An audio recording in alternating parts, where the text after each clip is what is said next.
قدردانی۔ Charles Darwin اپنے school کے زمانے میں اچھا طالب علم نہیں تھا۔ اس کے والد نے ایک بار اس کو ڈانٹتے ہوئے کہا تھا، تم بس شکار کھیلتے رہتے ہو اور کتوں کے ذریعے چوہا پکڑنے کے سوا اور کچھ نہیں کرتے۔ اسکول کی تعلیم کے بعد اس کے والد نے اس کو ڈاکٹری کے کورس میں داخل کیا، مگر وہ ڈاکٹری کا کورس مکمل نہ کر سکا۔ اس کے بعد اس نے پادری بننے کا ارادہ کیا اور کیمبرج یونیورسٹی میں دینیات میں داخلہ لیا، مگر یہاں بھی وہ ناکام رہا۔ کیمبرج کے قیام کے زمانے میں ڈارون کو تاریخ طبیعی کے موضوع سے دلچسپی پیدا ہوئی۔ یہ مضمون اگرچہ اس کے ڈگری کورس کے نصاب میں شامل نہیں تھا، تاہم ذاتی شوق کے تحت وہ اس کو پڑھتا رہا۔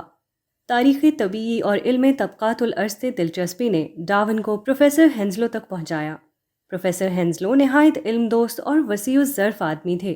ان سے تعلق ہی ڈارون کے لیے پہلا زینہ تھا جس نے اس کو علم کی دنیا میں چوٹی کے مقام پر پہنچا دیا۔ اس زمانے میں برطانوی حکومت نے اپنے بحریہ کے ایک خاص دخانی جہاز کو، جس کا نام بیگل تھا، تحقیقات کی مہم پر روانہ کیا۔ یہ جہاز بحر الکاہل اور اٹلانٹک کے ساحلی ملکوں کا 5 سال تک سروے کرتا رہا۔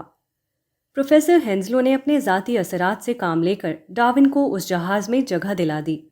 ڈارون اس جہاز میں تاریخ طبیعی کے عالم، نیچرلسٹ کے طور پر مقرر کر دیا گیا۔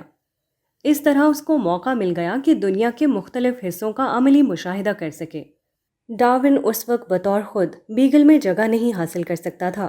یہ صرف پروفیسر ہینزلو تھے جنہوں نے نوجوان ڈارون کی صلاحیت کو پہچانا اور اس کو اس تاریخی کشتی میں سفر کرنے کا موقع فراہم کیا۔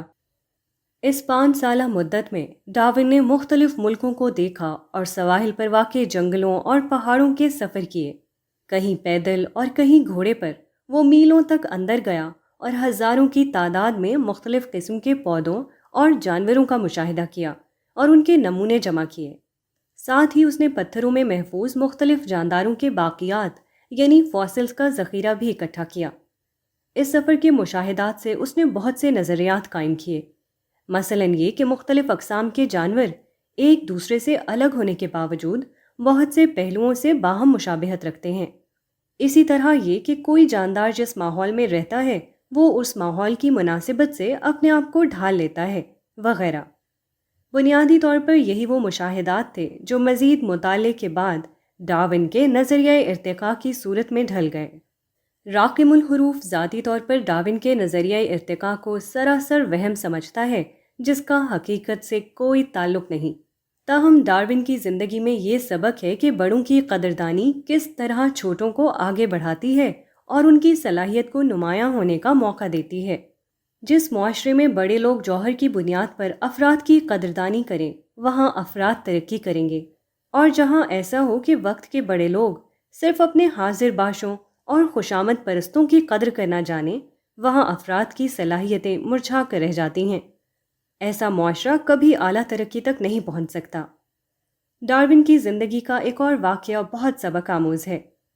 ڈارون کے ساتھ ایک عجیب اتفاق پیش آیا۔ ڈارون نے 1852 میں طبیعی انتخاب، نیچرل سلیکشن کے متعلق اپنے خیالات قلم بند کر لیے تھے، مگر ابھی اس کے چھپنے کی نوبت نہیں آئی تھی۔ جون 1858 میں اس کو الفریڈ والیس کا ایک خط موصول ہوا۔ اس خط میں اس نے اپنے ایک غیر مطبوعہ مقالے کا ذکر کیا۔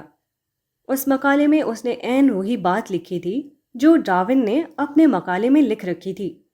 ڈارون یہ کر سکتا تھا کہ اولیت کا کریڈٹ لینے کے لیے وہ فوراً اپنے مقالے کو شائع کر دے، مگر اس نے ایسا نہیں کیا۔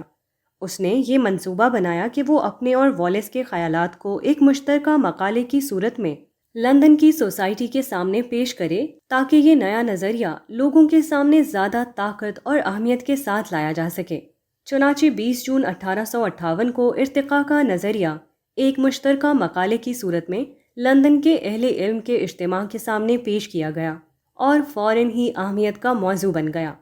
اجتماعی عمل ہمیشہ زیادہ طاقتور ہوتا ہے، بشرطے کہ افراد اپنی انفرادی خواہشوں کو روکیں اور اجتماعی انداز میں کام کرنے کا حوصلہ کر سکیں۔